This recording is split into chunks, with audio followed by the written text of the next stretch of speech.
O História da Gente está chegando mais uma vez. Queria agradecer a Deus por essa rica oportunidade de mais uma vez estar aqui, entrando na tua casa com esse programa que tem transformado vidas. Também agradecer a toda a direção da Rede Super por estar nos dando essa oportunidade. Pastor Márcio, um beijão.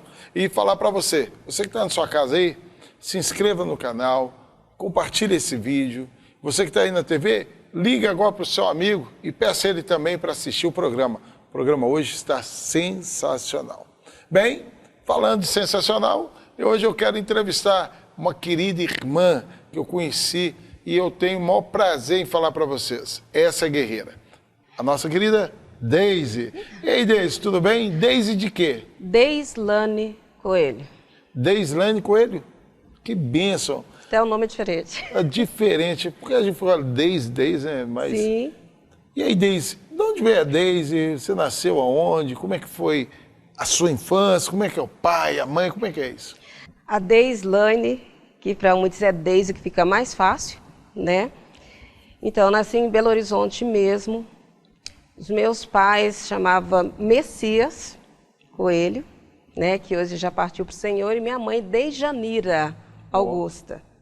Meu pai bem clarinho, minha mãe já pele negra. Aí deu essa mistura aqui. A minha infância, eu posso dizer que foi muito abençoada. Eu tive um pai muito presente, muito amigo, mas amigo mesmo. Amigo, onde ele estava, eu estava atrás. Sim. Então a minha infância foi assim, maravilhosa. Isso eu posso dizer com toda certeza. Conta um segredo, a Deise era bagunceira na infância? Eu fui um menino que só Jesus. A Deise não podia ser muito bagunceiro, o pai era rígido. É mesmo? Ele era rígido, muito amigo, amável, mas muito rígido. Bem, aquele negócio só de olhar, você já entendia. Pois é, bem, a Dona Jandir também sempre foi muito rígida. Mas infelizmente tinha hora que eu estava num pé de manga, outra hora eu estava num pé de abacate, outra hora eu estava correndo um papagaio, mas mesmo assim dava um tempo de fazer uma baguncinha. Você foi estudiosa? Sim, estudiosa. Como é que era na escola, o desenvolvimento? Não chegava a ficar, vamos dizer, no primeiro lugar, né? Mas sempre, nunca repeti. Sempre fiz tudo certinho, fiz cursos e tudo, gosto de ler. Muito. Eu acho que a leitura, ela enriquece muito a gente. Quando você está estudando, você está ocupando a sua mente com algo que vai fazer você crescer, te enriquecer. Então, foi certinho nisso daí. Você tem quantos irmãos? Por parte de pai, né, minha mãe foi o segundo casamento dele, eu tenho 4 irmãos. E meu pai com minha mãe, eu tenho mais um irmão, que se chama Messias também. Messias, a convivência, como é que é? Que geralmente os irmãos são muito ligados um no outro, ou às vezes vai crescendo, vai distanciando. Como é que é isso? Com meus irmãos por parte de pai, né, 3, eu sempre fui muito ligada, muito. E eu tenho uma assim, que eu falo que ela é o meu xodó. Né? Quando eu nasci tudo, para ela eu fui o presente de Deus para ela. Então ela se chama Maria, e então ela é meu xodózinho, mas eu e meu irmão Messias, nós temos uma ligação muito forte. Muito forte mesmo, aquela coisa de querer ajudar o outro, às vezes, aquela coisa quase que adivinha o pensamento, e nós somos muito ligados, temos uma comunhão muito bonita. Bem, você disse que teve uma infância muito bacana. Sim. Aí vem a fase da adolescência. Como é que foi isso? A fase da adolescência é aquela fase de transição. A gente quer conhecer, se a gente nasceu no lar cristão, a gente quer conhecer um pedaço do mundo, sim, a gente quer conhecer novas experiências. Como é que foi sua adolescência? A minha adolescência foi assim, como o pai era rígido, muito rígido mesmo, sempre colocou a gente na linha, tinha que fazer leitura, Sagrada Escritura todos os dias. Que benção. Ele tinha isso, não tinha como. Então, como se diz, eu não dei aquela saidinha igual os meninos não, vai conhecer uma coisa e outra. Eu não tive essa, vamos dizer, essa oportunidade. Né? Então, sempre foi aquela coisa muito rígida dentro de casa, ia para a igreja, voltava, quase não tinha, assim, de sair, né, com amigas e tudo, não. Mas foi muito tranquilo. Aí, de repente, você vem para a juventude. A juventude já é aquela fase que a gente começa a nos profissionalizar, aquela fase que a gente começa a conhecer outros sentidos da vida, como a questão de querer uma faculdade, a questão de querer se profissionalizar em todas as áreas. Você foi ambiciosa nessa área de querer estudo, querer aperfeiçoar, querer profissionalizar? Sim, é portanto até hoje, né? É qualquer oportunidade, eu quero continuar fazendo mais coisas. Fiz cursos e tudo, só não cheguei a cursar a faculdade. Por quê?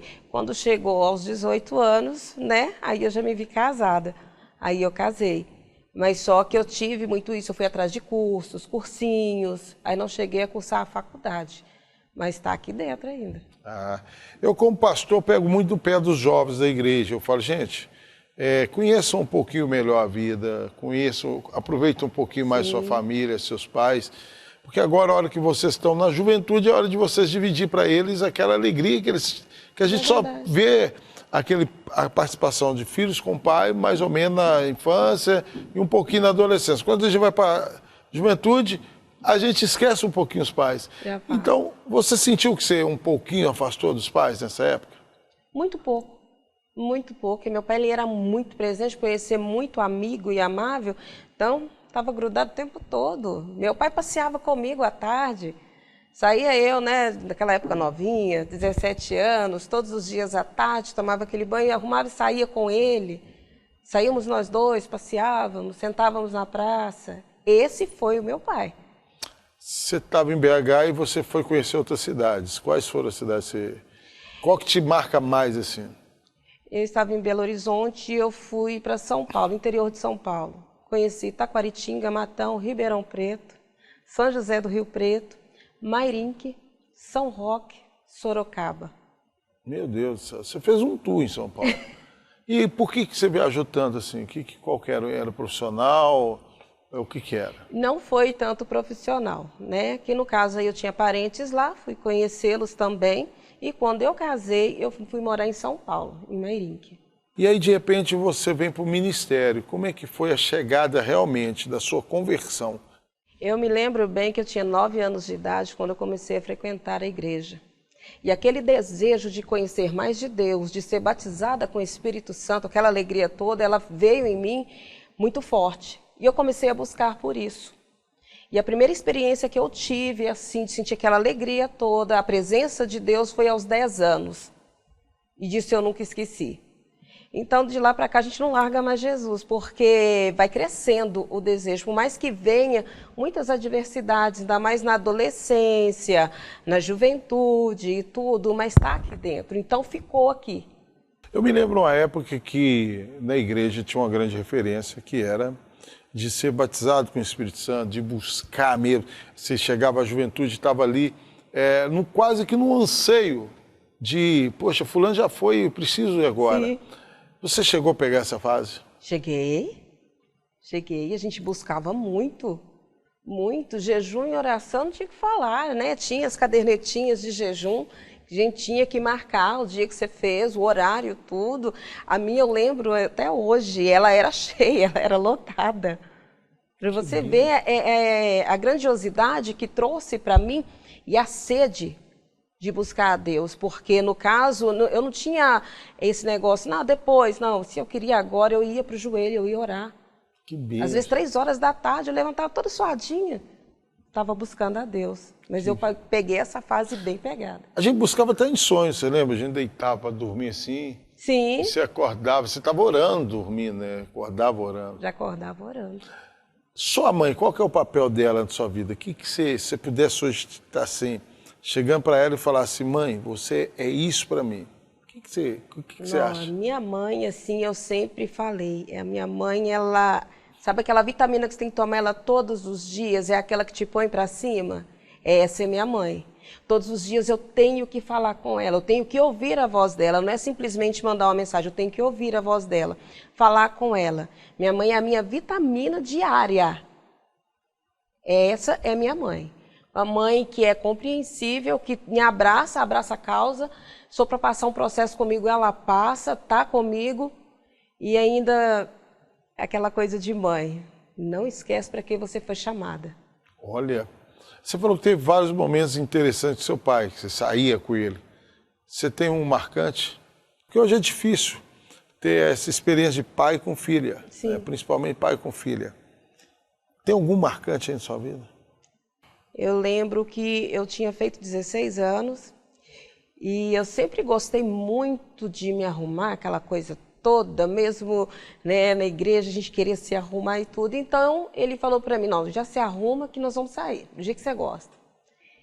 E eu me arrumei, perfumei, meu pai tinha uma coisa, ele vinha e beijava minha testa. Não importava a hora, não tinha tamanho, idade, nada. Então, e nesse dia ele saiu comigo e ele falou para mim, mas eu tenho um orgulho de sair com você. Isso daí ficou para mim. Que legal. Ficou, marcou isso daí. Pra você ter ideia, quando eu sentia mal alguma coisa, quando eu era pequena, quem ia para o hospital comigo era ele, eu não deixava minha mãe. Ah. Ele que ficava comigo. Ele ia comigo. E a maior saudade que você tem dele? Nó. Companheirismo dele. Muito, muito. Faz falta esse companheirismo? Nossa, tem noção. Meu pai, ele foi um homem, assim, muito companheiro, amigo. Aquele pai presente te abraçar, como eu te falei que ele beijava a minha testa. Eu sinto falta. Que bênção. Hoje em dia a gente quase não vê os pais sendo isso, sabe? É, mas meu pai, ele foi. Então você é uma testemunha de que ainda existem homens bons na Terra. Com certeza. Com certeza. Que coisa louca. Que são exemplos. Que são exemplos, assim, em várias áreas. A gente sabe que perfeito ninguém é. Mas que ele, assim, me deixou muito exemplo, deixou. Tanto para mim quanto para meus irmãos. Seu pai chegou a te ver pregando? Chegou a me ver louvando. Chegou a me ver louvando. Isso daí ele gostava de acompanhar. Então, como ele tocava música caipira e tudo. Modo de viola? Oh, demais. É. Eu cresci assim, ouvindo Tonico Tinoco. Que legal. Então, ele e comendo tocava... frango caipira com demais. com quiabo. Demais, demais. Então, ele sempre me observava louvar e tudo e chegava, ó, aqui tá errado. Você tem que melhorar aqui. Mas era um pai que chegava para te corrigir com tanto amor que você não sentia o impacto daquilo. Mas aí vem a Deise que prega o ministério, aquele que arde, aquele que a Deise chega nas igrejas, abre a boca. Como que vê esse ministério na sua vida? Eu acho que, assim, pastor, daquela busca nossa que a gente tinha, buscar incessantemente ao Senhor e tudo, foi começando a vir em mim aquela sede pela palavra, porque a palavra, ela vem e te alimenta, te fortalece. Então, ela começou a vir em mim. E eu comecei, então, a buscar mais, estudar mais. Eu gosto da palavra, eu gosto de buscar, eu gosto de ouvir a palavra revelada. É isso daí que veio para mim. E mesmo sendo uma pregadora, você teve que enfrentar um momento difícil. Muitos. Como é que foi esse testemunho que você tem hoje de vida sobre o câncer, sobre a depressão? Como é que é isso? Você chegar na igreja hoje e dizer assim, eu passei por isso. Tem um pastor amigo meu que ele até fala, superação e fé. Aos 33 anos, que eu fui acometida pelo primeiro câncer. Eu sofri 1 ano, 2 meses e 26 dias. Tudo que podia ser feito com os médicos e tudo, eles tentaram fazer, mas não teve jeito. O primeiro câncer ele foi no útero. Então foi retirado o útero, o tronco, ovário, um pedaço do intestino. Aquele hino, a terra seca está aqui, terra seca está aqui, a terra seca sou eu. É assim, porque foi retirado tudo. E uma cirurgia que era para durar 4 horas e 15 minutos, né? E a UTI já estava preparada, me esperando e tudo, pela situação a qual eu me encontrava, onde o médico mesmo, o presidente, né, ali do Hospital das Clínicas de São Paulo, ele falou, Deise, eu estou lavando as mãos. Não tem mais o que fazer. E foi feita uma cirurgia em 45 minutos. Foi retirado tudo para a honra e glória do Senhor, não precisou de UTI, nada. Nada. E isso, o dono do hospital, que é o Hospitalis em Barueri, São Paulo, ele me acompanhou o tempo todo.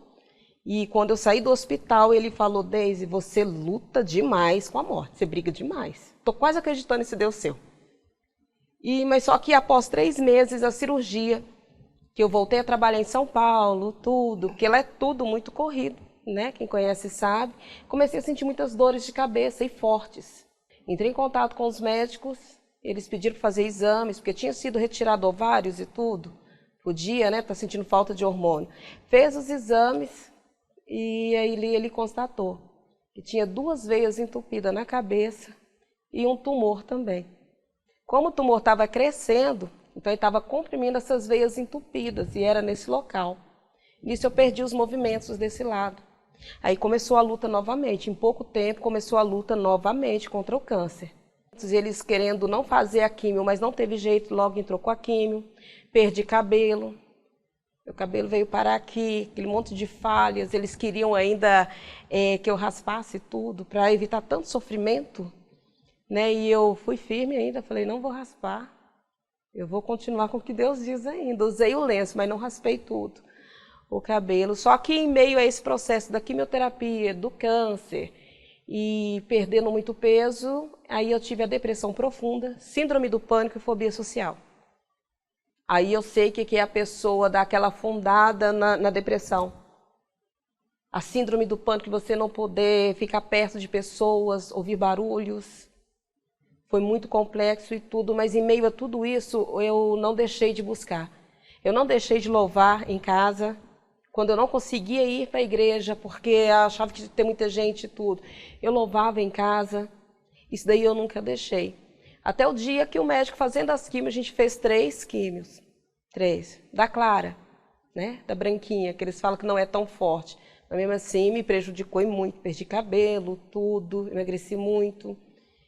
Então, quando o médico chegou para mim e falou, Deise, o tumor ele não regride, ele está só crescendo, como você já está atrofiando os nervos, a gente não vai fazer uma cirurgia porque vai ser muito invasiva, e nessa cirurgia você pode ficar vegetando. Então, hoje eu estou falando para você, você tem 2 meses de vida. Para não ficar tão ruim, você tem 60 dias de vida. Aproveita esse tempo com essa menininha que eu tenho, um casal de filhos. É isso que eu ia te falar. Você disse que retirou todo o útero e cantou a terra seca, mas antes da terra secar, Deus germinou. Deus germinou ela. Tem um rapaz de 23 anos, né? E a moça de 13 anos. Então, ela me acompanhava muito. Aí o médico falou, aproveita com essa menina que pede para você não morrer. Mas a última palavra vem de Deus. E nessas horas, Deus sempre vai levantar alguém para te ajudar. Você nunca vai ficar sozinho. Deus sempre vai levantar pessoas para interceder pela tua vida, para pagar o preço por você. E foi o que me aconteceu. Muitas pessoas orando, intercedendo por mim. Até o dia que o Senhor chegou e fez o milagre. Que o Senhor veio e fez o milagre da gente ir fazer o exame. Na outra semana não ter mais tumor, não ter mais nada. Para a honra e glória do Senhor. Amém. Então, uma moça que estava com tumor, o médico deu 60 dias para morrer, para não falar 2 meses, que teve o útero tirado, o intestino. De repente, Deus faz toda essa restauração, dá o cabelo de volta, para falar, olha, tá aí o cabelo, dá um casamento, né? Sim. Dá um lar. Sim. E dá a você a oportunidade de sair pregando nas igrejas, falando do Evangelho. Você não acha que é uma bênção sobre outra, assim, Deus tem abençoado de uma maneira sobrenatural e que a sua vida serve de exemplo a muitos, não? Sim, é porque veio o processo, por isso que a gente tem que abraçar o processo que a gente passa. Não importa qual o processo, abrace ele, passe esse processo, tire aprendizado dele. Lembra também que sozinho não vai ficar, Deus sempre vai levantar alguém para te ajudar em meio a esse processo, mesmo de longe. Há situações que Deus não permite a pessoa estar lado a lado, mas sempre vai ter alguém intercedendo pela tua vida. Então é abraçar o processo para você viver o propósito lá na frente. Hoje eu entendo esse propósito. Hoje o que me acontece muito? Vem muitas mulheres para mim com câncer, a depressão, crise de ansiedade. Vem muitas. E não é que eu simplesmente liguei e falei, vem para mim, não. Simplesmente consegue meu contato e tudo, e nisso a gente vai conversando, vamos nos ajudando, orando, e Deus está trabalhando. Tem muitos assim, depoimentos, né, de mulheres que, graças ao Senhor, primeiramente, estão sobrevivendo. Saíram de um estado muito crítico de ansiedade, de depressão, até do câncer. Mas a gente está aqui justamente para isso, o propósito é esse. É você ser canal de bênção na vida de outras pessoas. É você estender as mãos também para quem está precisando hoje, porque quando você precisou, alguém estendeu as mãos. Esse é o propósito. E aí, já não basta esse tanto de situação, ainda veio a questão da coluna ainda, né? Sim, há 2 anos atrás, veio a questão da coluna. Do nada, comecei a sentir muita dor na perna e cresceu um caroço, né? Do lado esquerdo, onde os médicos falaram, Deise, pode ser que o tumor voltou. Então, nós fomos fazer os exames e tudo, fez para honra e glória do Senhor, não era o tumor, mas o que era? 3 lesões na coluna e uma hérnia de disco já para estourar. Não me pergunte como, não sei como adquirir. Para estourar. Então, o médico falou, viu, mas já está para estourar, não tem o que fazer. Mas eu vou te mandar para um médico especialista em Caratinga, que ele faz já a aplicação na coluna, e muita gente tem tido resultado. Eu fui para esse médico. Chegou lá, quando ele me viu e tudo, só no consultório dele eu fiquei 1h30. Ele se preocupou muito comigo, eu já não estava andando, nada. Fez as aplicações na coluna, tudo, e era para ter um resultado. Todo mundo já saía de lá bem. Eu saí carregada, de tão ruim que eu estava. Passados os dias eu voltei nele, meu esposo foi comigo, e até que o médico foi falando para ele e para mim. Olha, você já veio para mim muito mal. No seu caso não tem melhora, é só piora. Só que estava com os olhos baixos. Eu falei para ele, não, pode erguer seus olhos, eu já conheço daí, você está me desenganando. Ele falou, você já veio para mim muito mal.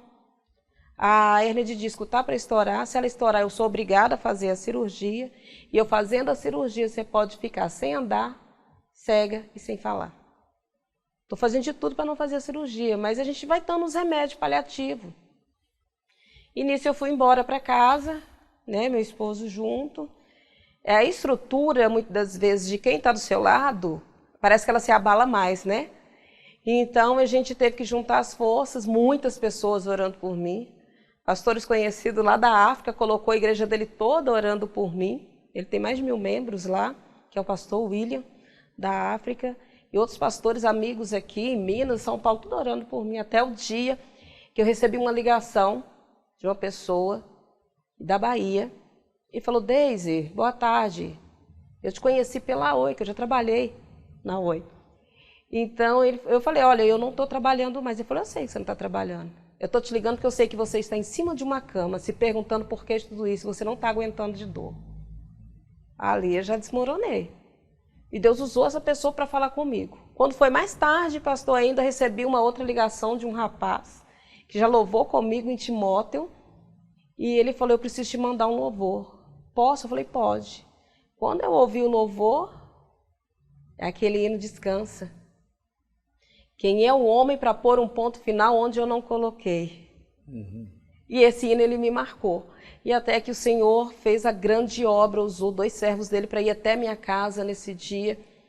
E nesse mesmo dia, quando eles oraram por mim, eu com colete sem poder andar, eu fiquei 3 meses sem poder andar, para tomar banho, tudo, era meu esposo, minha mãe e minha filha. Para me levantar, tudo era eles. Uma mulher que de repente para assim tudo, que é, né, de atividade, na igreja, isso e aquilo, para. Então eu me vi nessa situação, mas o Senhor fez a grande obra nesse dia. Sabe o que é? Os irmãos orarem, o Senhor falar que ia fazer a obra, e o Senhor realizou a obra ali, tirou o colete, e eu já fiquei de pé. Porque o médico falava, se tirar o colete, acaba tudo. E eu já fiquei de pé, né? E a gente glorificando ao nome do Senhor ali. No outro dia, 6 horas da manhã, eu já estava de pé, lavando meus tapetes, subindo e descendo um monte, nos propósitos, e estamos aqui. Glória. E eu creio assim que o Senhor me deixou aqui justamente para isso, sabe para quê? Para dizer que Deus faz, Deus ainda faz. E vai fazer muito mais. Muito mais. Aí a Deise vira essa bênção, vira empresária, né? Tá aí com o seu projeto. Depois queria que você deixasse seu telefone aí, você vai deixar a descrição. As pessoas vão ligar, vocês vão ligar para saber do projeto dela. Eu quero que ela conte para vocês por telefone. Muito bom. Deise, aí você vem para BH agora. Sim. Quais são os planos para Belo Horizonte? Onde você nasceu? Onde eu nasci, onde eu tinha vontade de vir desde quando eu vim de São Paulo. Eu queria ter vindo diretamente para BH, mas Deus sabe tudo e todas as coisas, né? Foi necessário irmos para o Vale do Aço. Então agora nós estamos aqui em Belo Horizonte e aqui em Belo Horizonte continuar sendo o canal de bênção a qual o Senhor me chamou para ser. Para dizer que Deus ainda faz e também desenvolver esse projeto e abençoar muitas outras vidas. Hoje eu trabalho com o quê? Com saúde. Está vendo como a gente, muitas vezes, a gente passa pelo processo e não é em vão? Hoje eu já trabalho na área da saúde. Amém. Você que está em casa aí agora, a Deise vai deixar os contatos dela aí. Vai vir, ela vai falar e vai estar anotado aí para você. Deise, você ainda tem a agenda aberta para Belo Horizonte, para a região aí, para sair pregando, contando esse testemunho para as igrejas? Sim, com certeza. E como é que eles fazem? Tem Instagram, tem Facebook? Tem Qual Instagram, tem Facebook, fala aí pra contato turma. no WhatsApp. O Instagram está como Lani Consultoria, podem entrar lá. Tem também lá uns pedacinhos, né?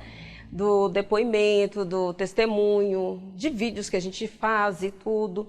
E no Facebook está Deise Vitória, porque minha filha chama Vitória, minha companheira. Sou doida para conhecer essa menina, eu não conheci ela até hoje. Vai conhecer ela. Então está Deise Vitória Coelho no Facebook. E no caso, no WhatsApp meu, o que é? Eu tenho 2 WhatsApps já justamente para atender. Então, um ele é o 988428156 e o outro é 95620836. Qualquer horário que chamar, a gente atende. Tudo 31. Tudo 31. Bem, estamos encerrando aqui, Deise. Eu queria que você olhasse para aquela câmera ali e levantasse o astral de quem está assistindo agora e está bem para baixo. Pode, seja usada por Deus aí. O que eu tenho para falar para você hoje, eu não sei qual a sua situação. Eu não sei como que você se encontra, mas deixa eu te dizer, não deixe de acreditar na sua vitória. Se você está aí pensando que você é derrotado, que perdeu, para com isso. Comece a levantar agora e dizer que você é mais que vencedor, vencedora. O Deus que faz ainda está olhando por mim e por você. E deixa eu te dizer uma coisa, enquanto estão pensando que vão enterrar os teus sonhos, os teus projetos, Jesus chega para mudar toda a situação. Assim como ele chegou para aquela viúva de Naim que estava indo para enterrar o filho. E ele mudou toda a situação. Pode ver que os coveiros ficaram só com a cova aberta. Não teve enterro. Assim, Jesus chega para você hoje também. Não vai haver enterro. Não enterre os seus sonhos, os seus projetos. Abraça o seu processo hoje para você viver o seu propósito no amanhã. Ei, o desprezo, a humilhação, a dificuldade só nos fazem crescer. Não é para você fazer um buraco e se afundar. É para você crescer. Eu sempre falo, viva menina, viva menino. Tem muita coisa boa chegando. Se levanta, vai para cima. É para romper limites, barreiras. É isso mesmo, é para dizer que Deus faz. Amém. História da gente é isso. Cada um com a sua história diferente. Uma história magnífica e milagrosa. Amém. Eu te peço aí que você compartilhe, deixe seus comentários aí. Comenta aí, que a Deise vai gostar muito de assistir e ler lá o seu comentário. Tamo junto. Eu quero falar para você que a história da gente hoje vai terminar diferente. Nós vamos colocar aí um abraço para o pastor Gabriel, para o Kleber Reis, para o Meninão e para toda a equipe do Sexta Rap.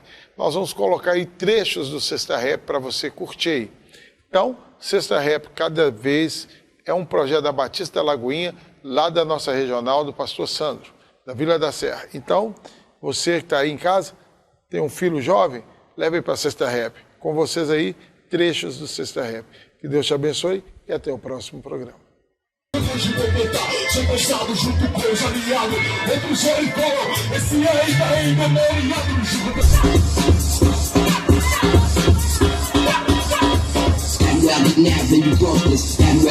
Sem recuar até o último homem, o amor por essa obra é o que me consome.